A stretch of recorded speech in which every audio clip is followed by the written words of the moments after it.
Hello and welcome, it's Howard from Bali Beginnings, and today it's my great pleasure to introduce Johnny. He runs an organisation here called Sober Living Bali, a sober house primarily designed for people when they leave rehab so they can have a halfway introduction back into normal living without the institutionalized nature of being in rehab too long, in the protected environment too long, which I think can be a problem. But before we go into stuff like that and wherever we want to go with the conversation, could you tell us a little bit about yourself, Johnny? Sure. Thank you for having me today, brother. It's nice to be at your place. First thing I noticed when I walk in was the energy today, coming here for no reason, just walking in and soaking it all in. I really think this is a beautiful place. So thanks for having me. And yeah, you kind of said it all.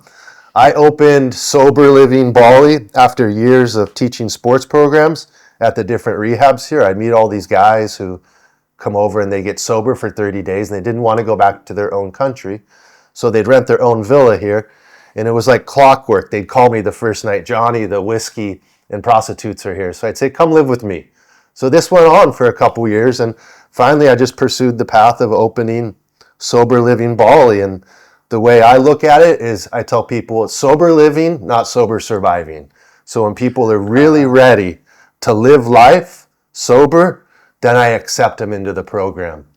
And I am particular about who I take because there's probably someone on the island or somewhere else that's better suited for them than my kind of real world approach, like you said, And it comes back to my basic philosophy that there's a big difference between going to rehab and being rehabilitated.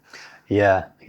Like, I guess a good analogy for that would be prison. The prison model's meant to rehabilitate everyone. In a lot of cases, it doesn't. So, I guess, but it could do. And same with rehab, it's a lot of people just go there perhaps with the wrong intentions because they don't understand, they don't know that there's so much more. They just go somewhere.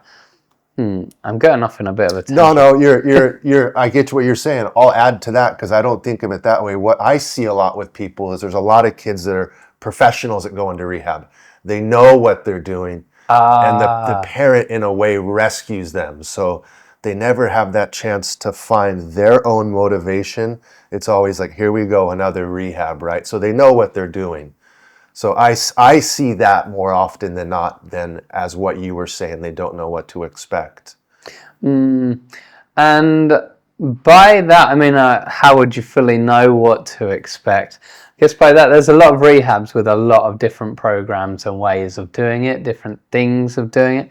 When we were about to reopen, we were actually going to do a lot more heavy emphasis on exercise, sport, more like a health retreat, as it was explained to me by one of the guys we worked with, and he actually made me step it back and said, I'm not okay with this because I think there are lots of health retreats out there. We need to be, the health is important, the body is important, but we need to be more than just a health retreat where people exercise every day and eat well and do a little bit of education. Our primary focus has to be on mental health and addiction. I believe the two are hand in hand. You kind of cure or work on the mental health. You've kind of worked on the addiction by proxy, so to speak. That's a great point. I would love to see us have like a board here in Bali, call it the rehab board or something, where we can all come to the table and be honest of what our primary skill set is.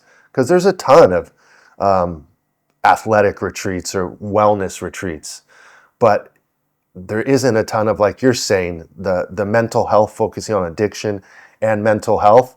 I would love us to have a board where we could all bring to the table what our specific skill set is. So when someone reaches out to us here in Bali, we're like, no, that's not the best for me. You need to talk to Howard. You need to talk to this person. And I see that kind of as lacking in Bali, a central umbrella where everyone can come to the table and play by certain rules. It's a little bit like the Wild West out here when it comes to rehab still. Most don't want to collaborate. So we've done quite a bit of collaboration with some stuff. We send people to a few different places when they're not right for us, as do you.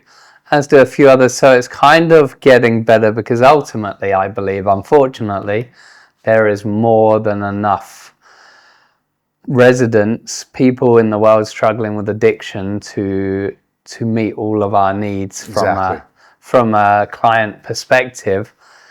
So it's something, in fact, we used to do a hashtag, even back in 2017, a hashtag unity against addiction, because it's something I'm quite passionate about, which is why we first started reaching out and engaging some of the other rehabs. I know when we had Dr. Terry, some of the other rehabs struggled with clinical directors or therapists. We actually let them use Dr. Terry for a while in the interim and other things. So we've always tried to foster working together for the betterment of the group. Some, and I'm not going to name any names, are just very, not only insular, actually aggressive. I mean, we've openly heard people tell us bad things that other rehabs are saying about us, and things like that. One thing you'll find from us is you could ring us 1,000 times, we will never ever discredit another rehab, even though we believe there are some all around the world that have a lot of reasons to be discredited. You know, we don't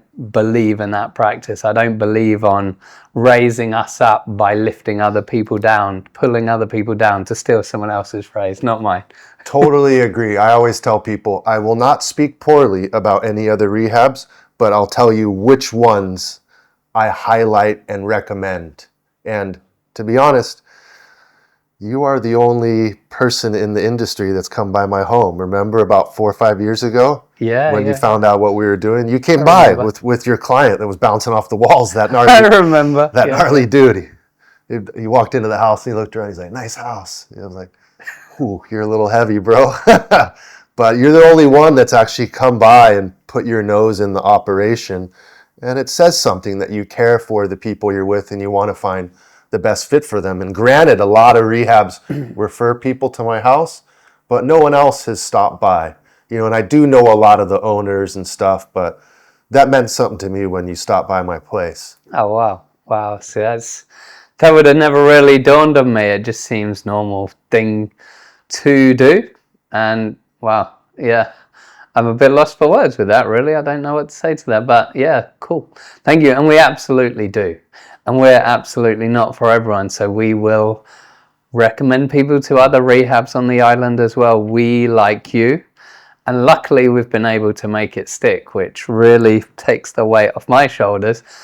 But when we reopened after COVID, we set an intention to be good, better, best, as my coach says.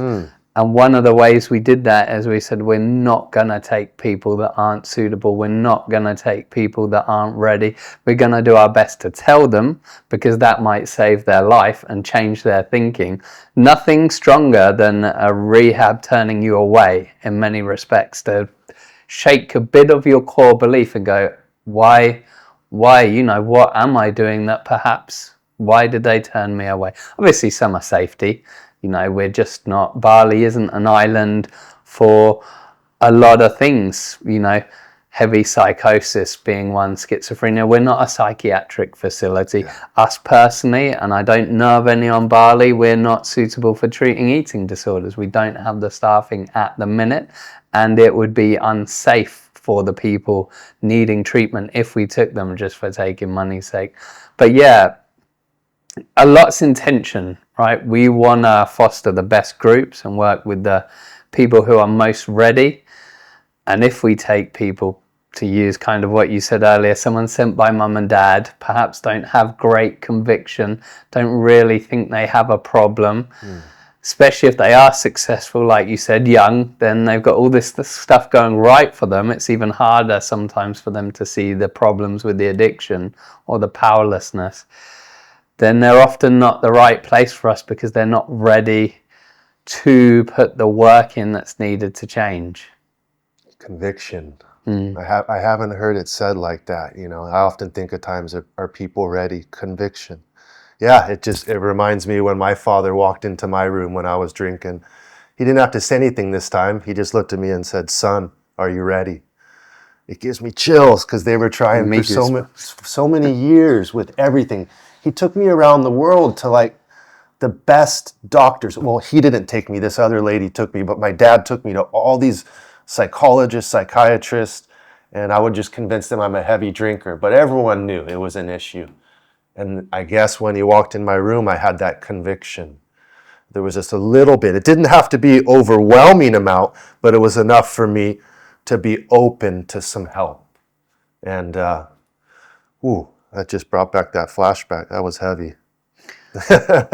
Yeah, it's interesting. I developed my conviction in recovery because everything in the early part of my recovery, my girlfriend's daughter died in my first month sober. Some other my uncle died, my dad got cancer, a lot went on, and that was interestingly what emotionally broke me to get conviction. So I got my conviction sober, and I didn't have it before then. It was the same as every other time. I don't need that bit. I don't need this. You need a sponsor. I don't need to go to recovery groups every day of the week. I just go once a week, Yeah. And it was being emotionally broken, and I can't cope anymore with my head. Sober was what gave me the conviction to go, maybe there is a different way, because my way's not bloody working. Yeah, I tell people all the time, well, let's figure this out. Your thinking got you in this situation, so now you think that your thinking is going to get you out of it? Like a lawyer that will be wanting to do things his way. I mean, he could argue till he's correct on paper, but that conviction in his heart, they got to know, and they got to be willing to take the steps and let others help them. As we know, it's way much harder and almost impossible to do it on your own, right? You need some form of help in some way. And Bali's getting much better with like you guys and some other ones, the quality of care and the virtues that are carried by the people that are running it. I'd say it's 100 times better than it was pre-COVID. But I would really love to see some sort of board formed, and the doctors, the psychiatrists that work at all the different rehabs could kind of be on that board too and link up the different puzzles that we're missing by not communicating with each other so clearly. You're right. There's so much business to go around for everyone. If you want to make a buck, there's enough people to make a buck here, and helping each other would raise the name of Bali recovery in a big way. Sadly, not just Bali. I mean, it would, but it's just the industry itself is very poorly thought out, and I think with a lot of justification. If we go on our Facebook, it's filled with negative comments, scam, just another profiteering rehab, negative comment. We leave, unless they're derogatory about a person, we leave them on there for transparency and try and chat with it. Often the people won't engage, which is sad, because they're willing to throw a comment up and not actually talk about it and find out how we may be different. But I guess a lot of it stems from, I feel this industry is archaic. It's not trying to change, maybe because of fear. Change is scary. But all around the world, this industry is just not as good as it should or could be, in my opinion. I agree, man. When I engage with the Sober Living Bali Instagram page and I engage with people, I like the people that push back, because I learned so much about their mindset. The ones that say Al-Anon's a cult or AA's this way, the 12-step program. I love to hear their opinion, because it gives me an idea of how people are negatively thinking about what really has saved lives for people, the 12-step program, going to a rehab. And it's free, unlike a rehab, sorry. It's free, so it's eye-opening to me to scroll through my Sober Living Bali Instagram page and follow all these recovery accounts. And even there's a new trend of, influencers, I said that word, but guys that have gotten sober and they're in the 12-step program, but they purposely leave that part out. They just focus on why alcohol's not good in their life and everything, and they still get hate, people saying, what do you got against alcohol? And it's like, he doesn't have anything against it. He's just sharing how good his life is now without it, I look at it like it's just whatever that issue may be. For me, it was alcohol. I never had an issue with any other substance. So I gave away or I surrendered or whatever, one little tiny thing out of my life, and I gained the whole world. So the craziness of it, that I was so consumed thinking that the drink was what I needed in my life, but I lost the whole rest of being a part of this world. There's an Arabic saying about addiction, and we know the person that it came from, and it says, habitual pain and distorted security. Habitual pain. And distorted security, you know? And when you really think about it, like, to clear that distortion in some way or form, and to release yourself from that habitual pain. And I often tell people, I say, you know, the scary part about getting sober is you don't know what's going to happen. You know, you when you go out and drink or you go out and do something, you know the consequences. Doesn't matter how sick you're going to be, how much money you spend, how terrible these consequences are, but you subconsciously know them, and there's that safety in that distorted security. So when you get sober, you don't know what's going to happen. And a lot of it is fear of failure, fear of success. But you're so habitually stuck in that cycle, even though you know it's hurting you, the brain likes that comfort. So putting that down and moving in a direction, I tell people, you never know what's going to come out of you, you know? In me, so many different things have come out of me, and I don't know what's going to come out of me next. But one thing's for sure, none of this would ever have come out of me if I didn't sober up. So a little to lose and a whole world to gain. How do we get that message truly, clearly through to people to get them over that stage of conviction and self-analyzation to say, I'm truly ready? Part of it is, I feel, with honesty, telling them they're not ready, telling them it's a waste of money if they come to rehab. That's in our case. Things like that, telling their family, you know, if this isn't any life-threatening more than any normal drinking, for instance, and you don't have a chance to go to rehab again, don't come, you know, because that in itself must be quite confronting for the person using. How else do we do that? Humans, by our nature, don't like change. You know, it's like, for instance, people will stay in abusive relationships for a very long time because the thought of leaving it is scarier for a long time than the thought of staying. Good reference, yeah. And like the alcohol, you know, the thought of leaving the alcohol, despite, as you described, all the pain is causing us, all the problems is causing us, the thought is scarier than staying with all of those problems, you know. Yeah, it's a very interesting thing. So, you know, attraction rather than promotion, lead by example. I have this guy I listen to on YouTube. His name is Bergs. He's a British guy. And he talks about what you need in life is to live a virtuous life, an honest life. So many of his talks line up with the principles of AA. And he's like, if you do it long enough, people will notice. Like, you don't necessarily have to be in their face, but if you're doing something right for a long enough time, it's going to attract people like, whoa, this guy's got something. And I notice that now in my life. You know, I'm just another bozo on the bus, Howie. There's absolutely nothing special about this guy. Trust me. My thinking got me into the worst place of my life, so I take zero credit for all the success I've had in the last 12 or 13 years of sobering up. But when I go new places and there may be expats there, or it's normally a big party scene, and I show up and I'm not drinking, it wears off on some of these guys. Oh, absolutely. It's like refreshing to them.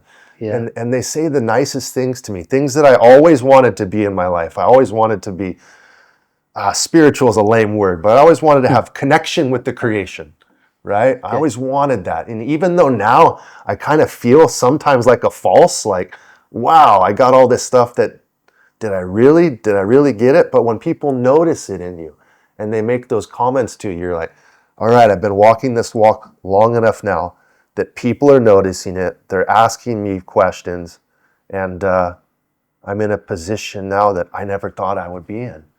So I'm a big fan of staying in the middle of the pack, you know? And like we were talking about with CEOs and executives, a lot of time it's hard for them to humble their ego to get in the middle of the pack. I'm a big fan of staying in the middle of the pack, just doing what others have suggested, and time. You know, one thing nobody can give anyone is time. So that's why the sober living home came about. If you're acting out for 20 years, do you think you're going to fix it in 30, 60, 90 days? Probably not. You're going to get an amazing skill set depending where you went. You're going to get detoxed, sobered up. Now you got to go right back to your environment and practice these things in the same environment where you were acting out for 20 years. I'm a big fan of time. And then we call it the penny drop moment, where you realize something. For me, it was sitting at the big table at the rehab on like day 5 of my detox. And I was shaking super bad in a whole world of pain. And I just realized if I never put alcohol in my body again, I'll never have to feel like this again. And it's like I sunk into that detox and I enjoyed it. It was like, I want to feel this last one, because I knew deeply in my heart this was going to be my last one. And each day when I wake up, I tell myself every cell in my body knows if I drink alcohol, I'll be dead. And that's the truth. That's the honest truth. So I feel blessed that it's so black and white with me, you know, and I love working with an alcoholic because I know what you're going to get 99% of the time. You're going to get someone's high functioning. The booze is a depressant. It slows down the brain. So you take away the alcohol, most of the time you're going to have a high functioning individual. I'm a little out of my league when it comes to other things like sexual addiction, or you're talking about some other things. For me, like meth and some harder drugs, I'm a little out of my league. But I love the good old-fashioned boozer who maybe does a little coke on the weekend. But that, to me, I wanted to ask you, that seems like it's getting less and less of those guys and more of like pharmaceuticals and other types of substance, which to me, those lock into your brain and it takes more time. And it's sneaky too. There's a different type of person. Like a good old-fashioned boozer, you can smell it on them. They ain't hiding nothing from anyone. Yeah. But who knows how long you can go on with the pills or other stuff. And I'm learning better how to help these people. But I think I shine when it comes to a good old-fashioned boozer. You take away that booze, I know what I'm going to get, right?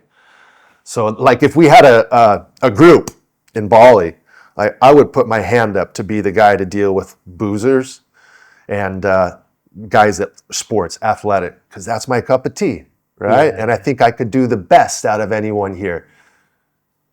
Other people, you'd put your hand up for what you think you could do the best, right? And we'd all do that. And then between us, we'd have like just this solid recovery. When people contact us, I'm like, no, Howie's the man for this problem, you know, or this person's the man. But how do we get to that point of unifying us? Because there are no real rules, you know. You set up your business here, you check the box for your PTPMA, you do this, you do that, but there's no governing board. I've heard in Thailand there is. Okay. And the few rehabs that I've worked with in Thailand, they all seem much more unified. So that's kind of my goal right now, is to unify people and for people to really maximize their good skill set and stay in your lane. And when someone else is better, help that person go there. I see that as the next step for here in Bali. And because ultimately, if we get better outcomes across the board, we'll have more success stories, less negative stories. It will benefit everyone here anyway. Like all the rehabs, there's only positive to come out of having better success, right?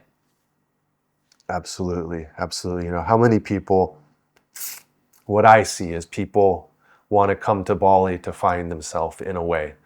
And oftentimes it doesn't work out that way. Bali is the best place to get sober, but it's also the worst place to not get sober. So people come in here that are on the fence, you know, I'm going to go to Bali, and you know, they know they have a problem with drink or something and they think they're going to fix themselves. Oftentimes it gets worse really quick. So you mean not going to rehab just to come find myself, do some yoga, some surfing, whatever. Yeah. Just come and fix myself, find myself in Bali, just come here for a month, 3 months, whatever, traveling. Yeah, I'm going to drink less, or I know this is a problem in my life, I'm going to do it on my own. So many of those people come here, and I know because they come through my hands, I end up getting them in the Bali mental health clinic when they get into psychosis or something really bad happens, right? They have an ambulance at the Bali mental health clinic, so we can call them and they'll send the ambulance.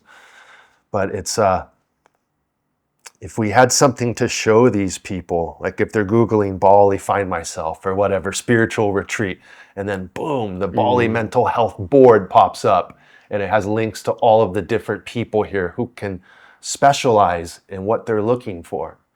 I think that would be just beautiful and raise the name and the character of Bali rehabilitation. There's some amazing people in this field or this working arena, whatever. Absolutely. And that's one thing I always say. Well, I don't always agree with the rehabs themselves and how they operate. I absolutely believe the majority of people in here are really good people that want to do good. So like I said, the rehab itself may not be the best, but I'm sure it's filled with people with fantastic intentions, trying their best, genuine desire to help, because it's not an easy industry to work in either. It's not for the faint-hearted. It's intense, right? Yeah, my hat's off to you, man, dealing with the detox. I've been through it with a couple personal friends of mine that have taken their own life, during the detox. And I know we all have that in our life. And when you're working in that rehab and you get close to these people, it's really challenging to keep pressing forward. It's really challenging. You start questioning yourself too. Did I do the right thing? And that's again where I think the board would be an amazing support, not just for the good times, but also for the bad times. Because every one of these us that work in this industry have gone through those times. And to be able to have someone to reach out to and everyone rally around you, like, it's okay, Howie, it happened to us, and this is what I learned, how I could do better in that situation. Like a really supportive, we get together once or twice a year and go hit some golf balls or something and just shoot the shit with each other. That as well, build connection. I'd love to see it, I know one of our ex-staff, I believe Matt Little, and also possibly Dr. Terry, tried starting, which I think is really valuable, clinical supervision group for all the staff on the island. And I heard stories that some of the rehabs wouldn't let their staff attend, which is really sad. Completely free group, just provide support, share experience, so we can all grow the same way the clients grow in a group environment, learning from each other, sharing, offloading in a safe, clinical, confidential space, and learning vicariously. Like you said, okay, that happened to them. Well, if this situation happens to me, I've already got some insight. It just makes common sense. Did Matt really try to start that? Because I will praise Matt till the day I'm gone from here. I went through some crazy stuff in a dating relationship with a girl that really tried to ruin my life. And I ended up in like a wellness retreat because I just needed to go somewhere safe. Matt showed up to that place a couple times and walked with me and talked to me. And till the day, I'll praise that guy because I know his heart's in the right place. Absolutely. So if he really did try to start that and he got shut down by other people, that's a shame. Or it just fizzled out because apparently, and it's hearsay, so apparently some rehabs wouldn't let their staff attend, is what I heard. We're not naming anyone, so it's not really a bad thing to say, but yeah. I know his handle, Empowering Asia, Awareness Empowering Asia. He's a great guy, dude. I owe him a call. Yeah, I was speaking to him the other day. Do you want to know, curious, this is the mad tapestry of life and how some things work out for a reason. Do you know how he got in the industry? Kinda, go ahead. I got a funny story too. Yeah, how did he get in it? I stayed at his Airbnb. No way. I stayed at his Airbnb and I told him about what we were doing.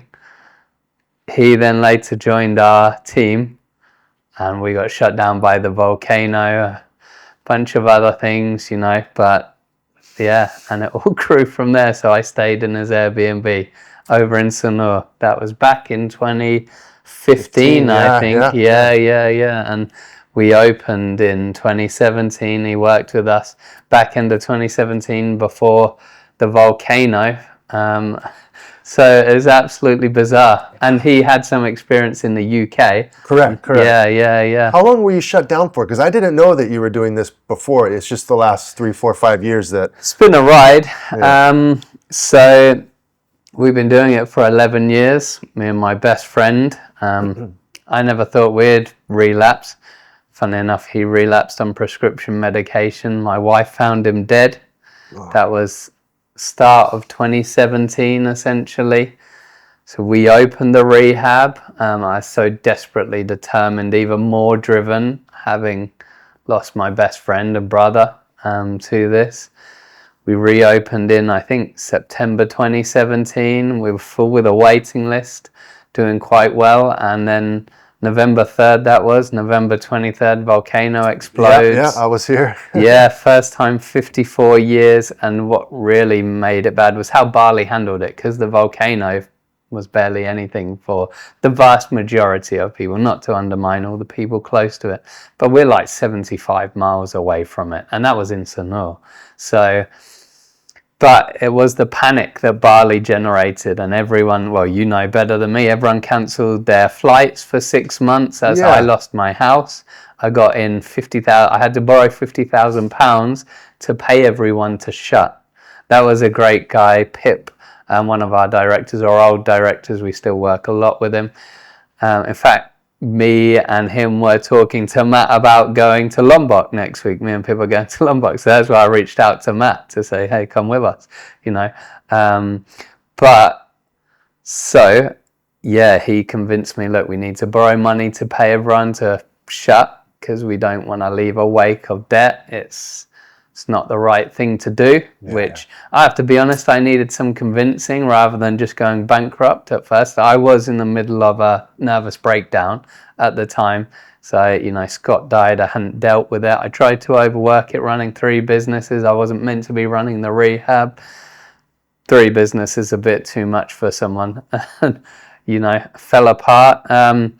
Didn't react quick enough with the volcano, so just tried to stay open, people please, kept everyone on full wages, which tens of thousands of pounds a month, which is why very quickly I lost my house and racked up 50 grand's worth of debt, £50,000, and we had to shut. Yeah, and that volcano was like a pre-COVID, because Bali was shut down quiet, like say you know better than me, for 6 months it was a ghost town, you know.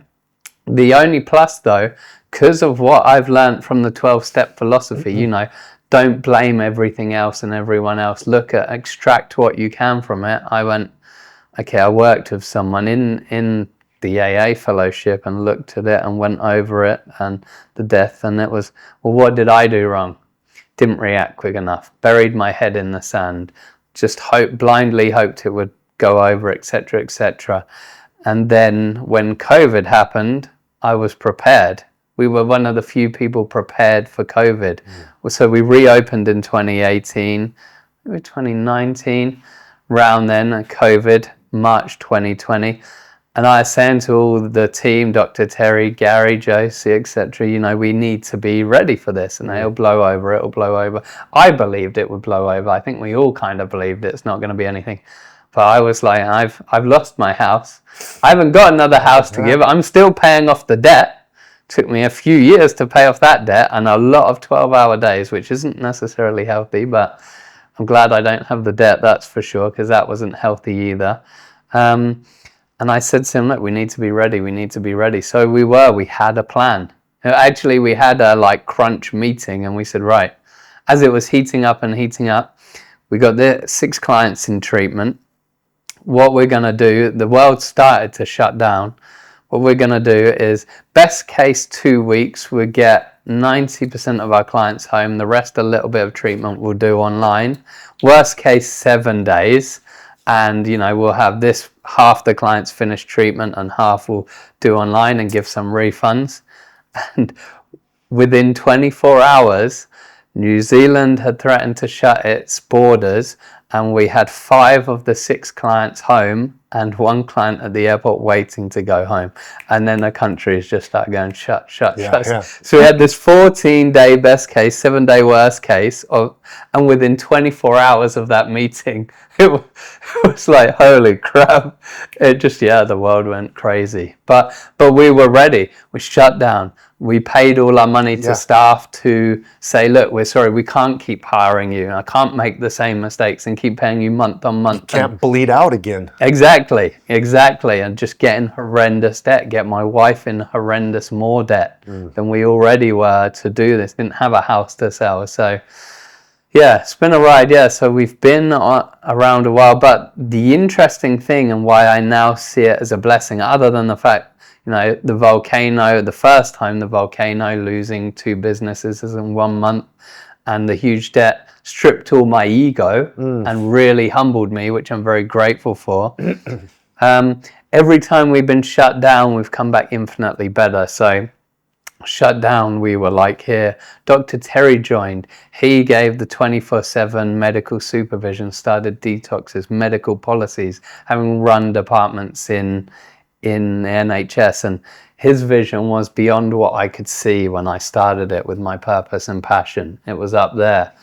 And then when I remember you telling me about that. And when COVID shut us down, me and him actually sat down in Singapore and looked at, what could we do different? What could we do better? Aftercare. Don't take clients who aren't ready, for the good of the group, not for them. But there's other places they can go, be honest with them about where they are, things like that. And our vision after was beyond even what Dr. Terry could see. The vision after was just so monumental. And those wouldn't have happened had we not been shut down by the volcano, had we not been shut down by COVID.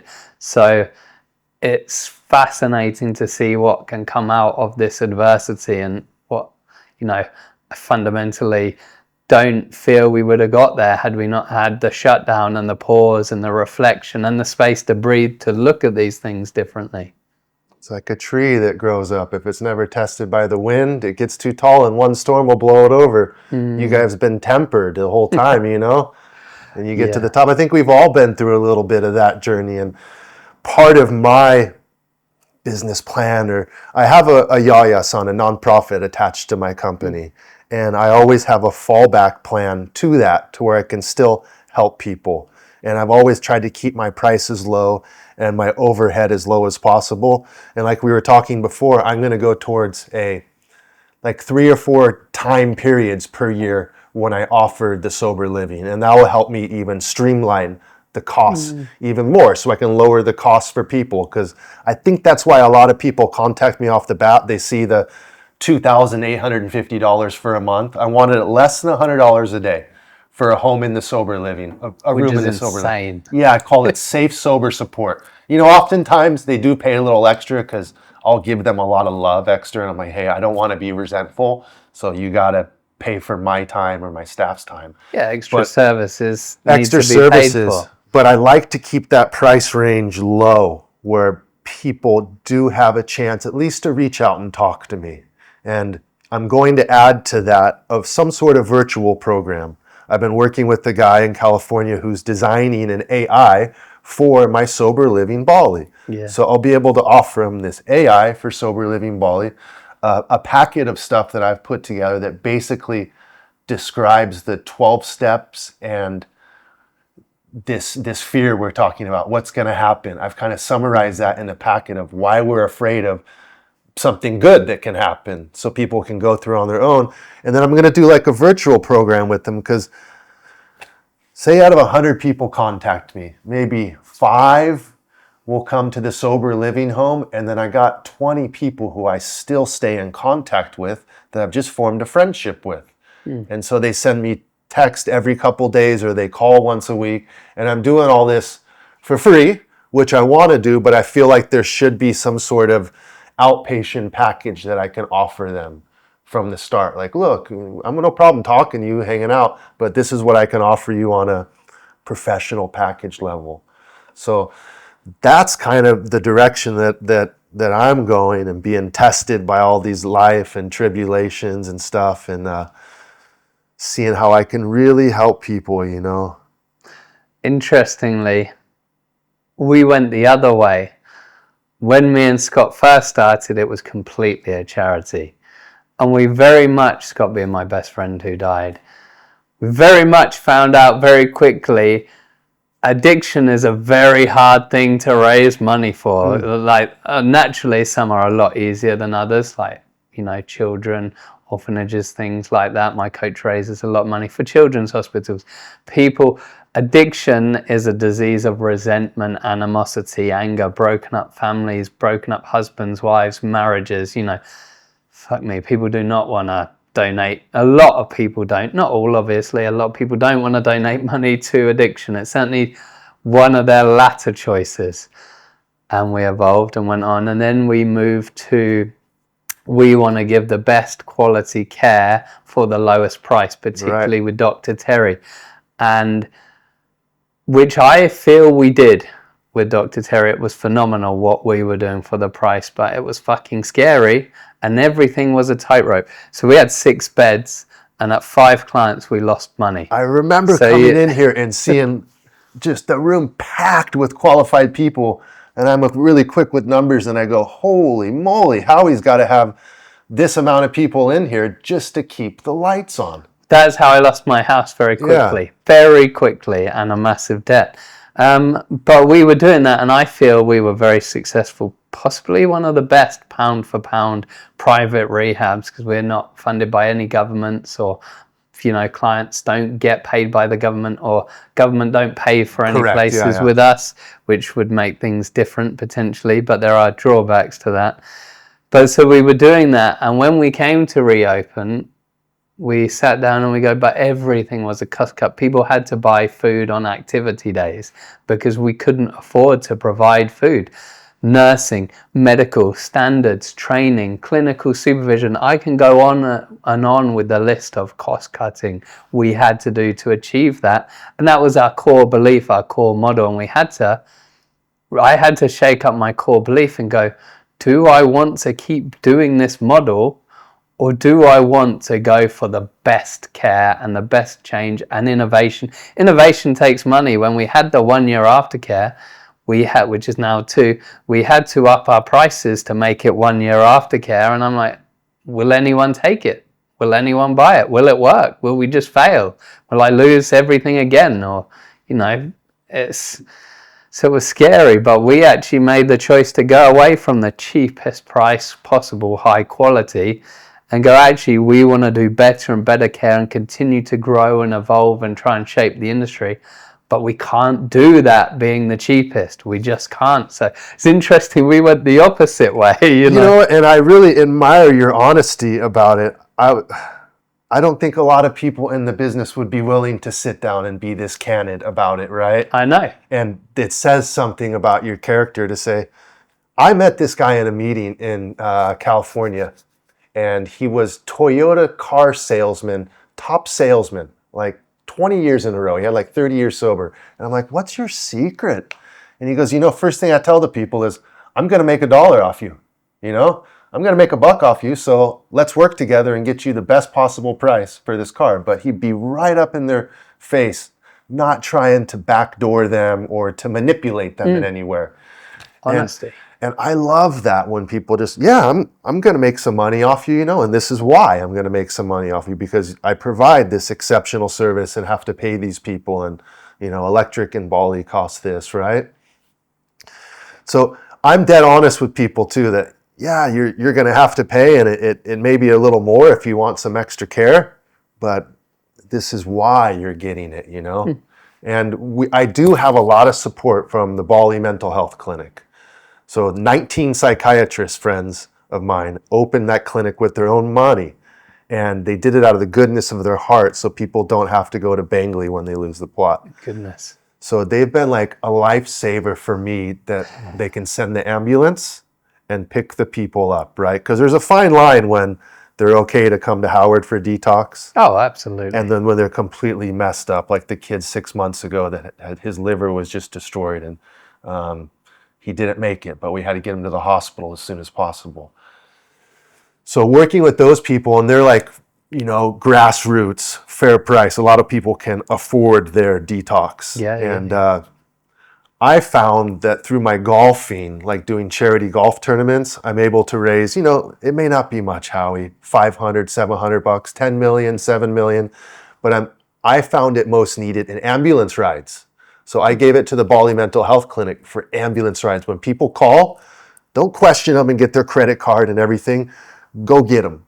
When they get there, then work the details out. But a lot of times it's you don't have that 4 or 5 hours, Yeah. So that's where I found like I could be of service is in these ambulance rides. And I really, really have a lot of respect and trust in the psychiatrist at the clinic. And we all know who they are, Dr. Rai and all of his colleagues that put their own money into opening this clinic.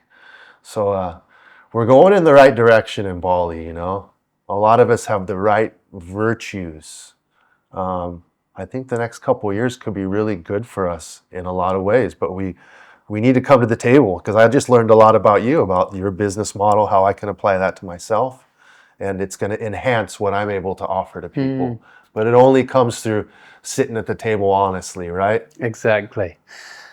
And yeah, I agree with what you say. There is the thought in the back of our mind, how will that be perceived if I say that out loud, if I say that publicly, people have a negative opinion with, you charge more, so you must just be making a lot of money. They don't necessarily see the risk. We said, like those guys starting something or me losing my house. They don't see that when they think that. They don't investigate or try and ask or the innovation, what to do different things needs money, to try different things, to employ people to analyze, statisticians, look at things differently. Invent new models, write new models. It all takes time. It all takes people. It all takes money. It all, pushes the needle on, so to speak. But I'm a big believer in the openness and transparency and honesty of it. I like that word innovation because a lot of the newer kids that I deal with these days, this one young man was like 21, 22, and we were talking about relationships. And then I asked him about, porn, like, thinking that maybe that's the way he has a vision of women. And he looked at me dead in the eye. He goes, you don't understand. We've been raised on porn, right? So now we have to innovate our recovery to people that have been raised on that. And that's just an example, right?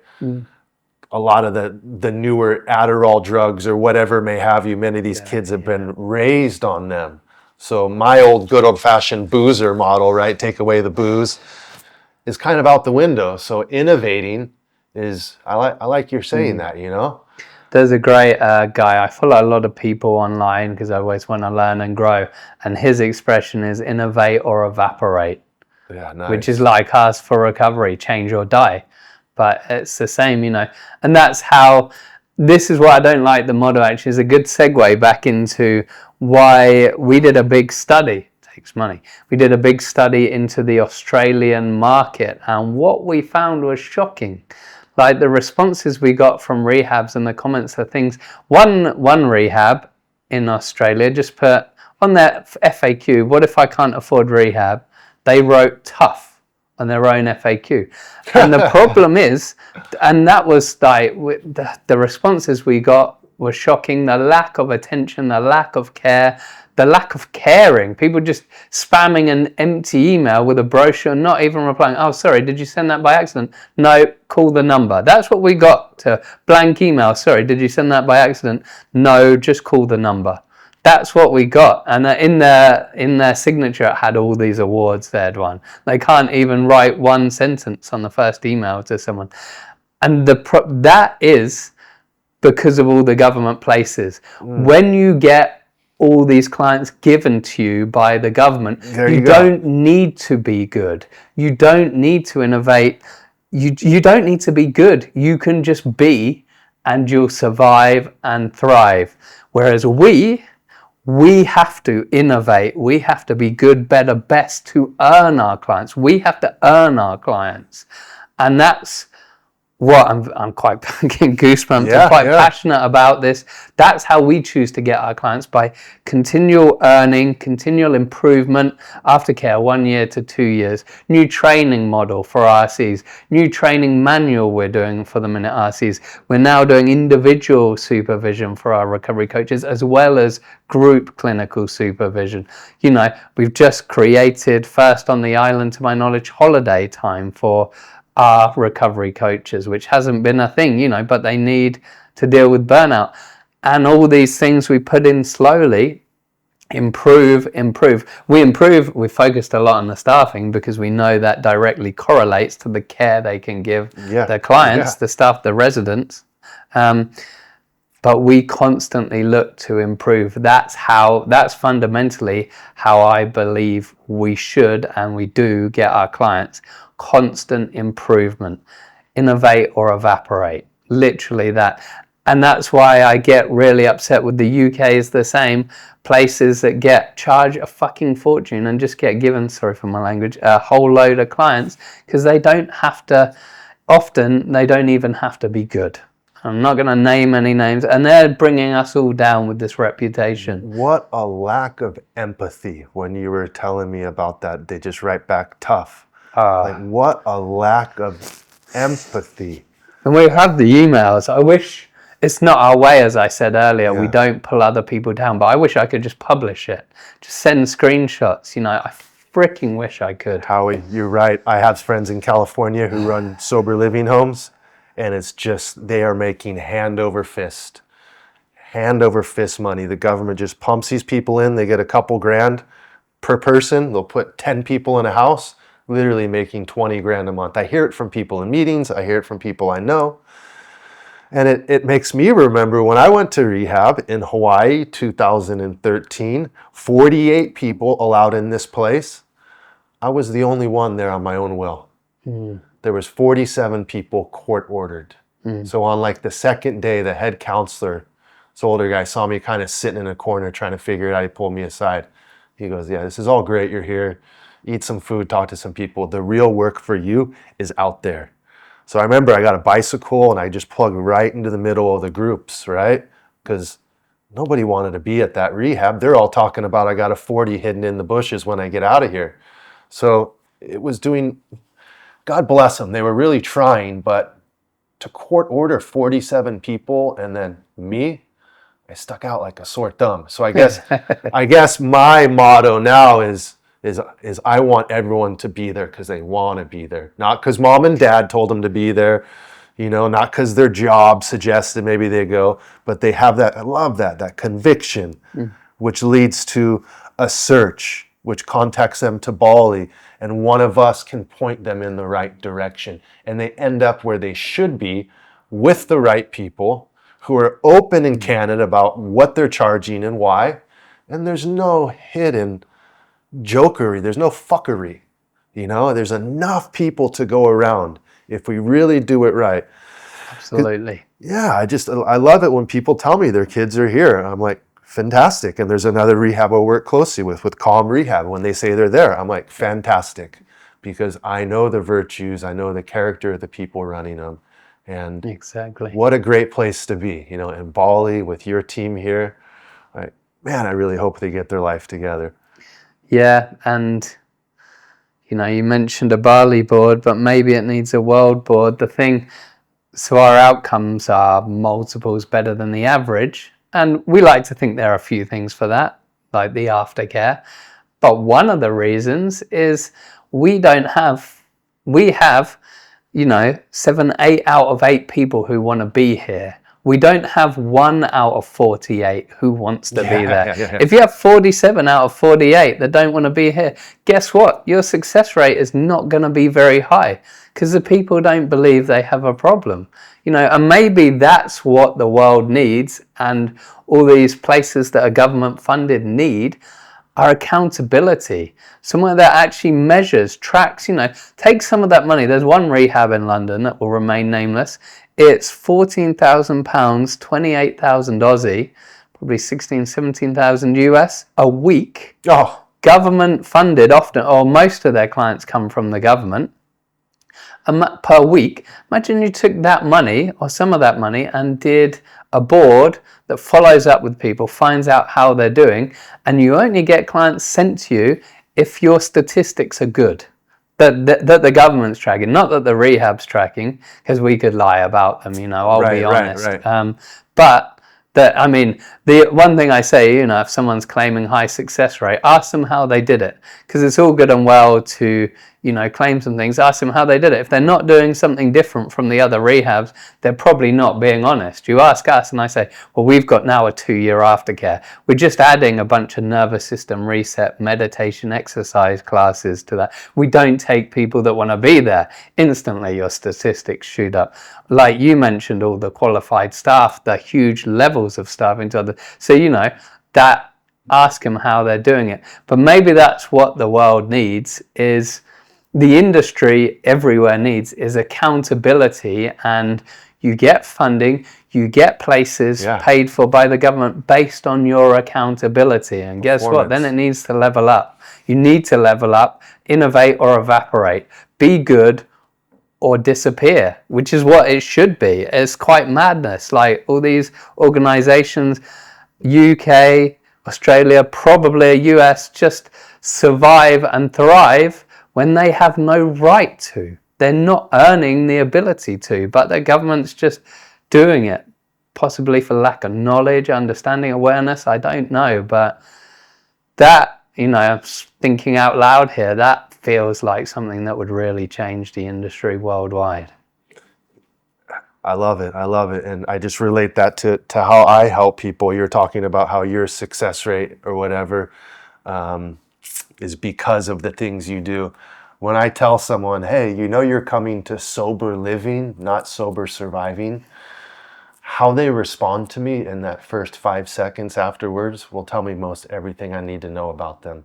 The ones that bounce right back and say, I can't wait to live a real life. Or they'll say something from the heart, as opposed to the ones that kind of go, oh yeah, you're like, oh, okay, maybe this person really isn't ready. And, we all got to pay the piper at some time, But I think through paying the piper and going through those difficult times comes out a life of real connection, Absolutely. a real life.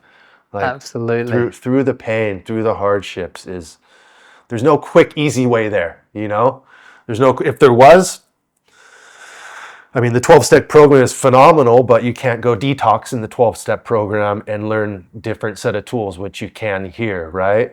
So we do have to piece them all together, and I'll be the first one to tell people that contact me in their midst of it, I can't help you. You need to detox first. So we'll look at what's available to them. Like what's your budget? What's available to you, And steer them in the right direction. Because what a beautiful life it is, We're sitting here. I never thought I'd be in this position. Yeah. This was out of my wildest dreams. So this is what's come out of me through my sobriety. I'm excited for what's next. And whatever way life does go, I'm okay with it, right? Because I'm living life on life's terms. All this stupid stuff you hear in the rooms, it really is becoming more and more true and just magnified in my life, One day at a time, you hear all the time. But in life, like I'm doing now, I'm making business moves on another island, and I'm dealing with people where the language barriers there and the logistics. And I could easily worry about tomorrow or what could go wrong. But what good is it going to do me?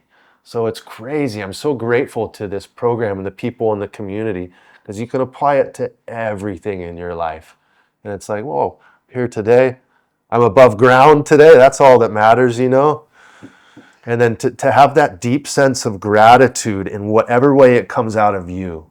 In me, it's a lot of service, a lot of love, a lot of lifting people up, whether it be on the golf course or surfing or whatever it may be. I take a lot of joy in that, in lifting people up. And I'm grateful to my wife. She does it to me, like lifts me up like no one ever should do to someone else, She gives me such the support and love and wants me to be the best person I can. So I'm in a good position right now, and I'm grateful, Howie. Nice. Nice. Well, that feels like a good place to wrap it up. So I guess, and also because Dave did that to me, I guess, but that does feel like the perfect place. I guess I'd just ask if you could pick one topic that you think's been prevalent or you think describes our chat today, what topic would it be?